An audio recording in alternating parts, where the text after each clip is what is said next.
कई साल पहले एक छोटे से गांव के पास एक पहाड़ी थी जिसे लोग गिद्धों की छोटी कहते थे। वहां हर सुबह गिद्धों का झुंड आसमान में मंडराता, जैसे वे सूर्य को सलाम कर रहे हों। गिद्ध गांव के पर्यावरण का अभिन्न हिस्सा थे। वे जंगल की सफाई करते और गांव के लोगों को बीमारी फैलने से बचाते। समय बीता और इंसानों की लालच बढ़ती गई। खेतों में रसायनों का उपयोग बढ़ा और जंगल काटे जाने लगे।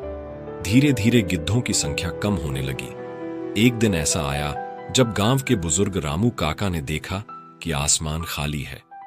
वह सोच में पड़ गए, क्या अब गिद्धों की उड़ान कभी नहीं देख पाएंगे?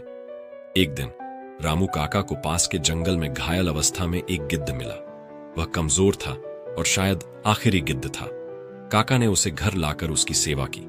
धीरे धीरे गिद्ध ठीक हुआ। काका ने उसे नाम दिया आशा।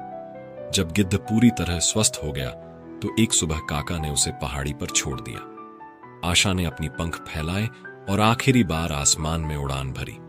वह सूरज की ओर उड़ता गया, जैसे वह कह रहा हो, शायद मैं जा रहा हूं, लेकिन मेरे जैसे और जीव बचाने का जिम्मा तुम्हारा है। गिद्ध आसमान में खो गया और काका की आंखों में आंसू थे। उन्होंने तय किया कि अब वे पर्यावरण की रक्षा करेंगे ताकि आशा की तरह कोई और प्राणी विलुप्त ना हो। यह कहानी हमें याद दिलाती है कि प्रकृति हमारी जिम्मेदारी है और यदि हम जागरूक न हुए तो आशा जैसे प्राणी केवल कहानियों में रह जाएंगे।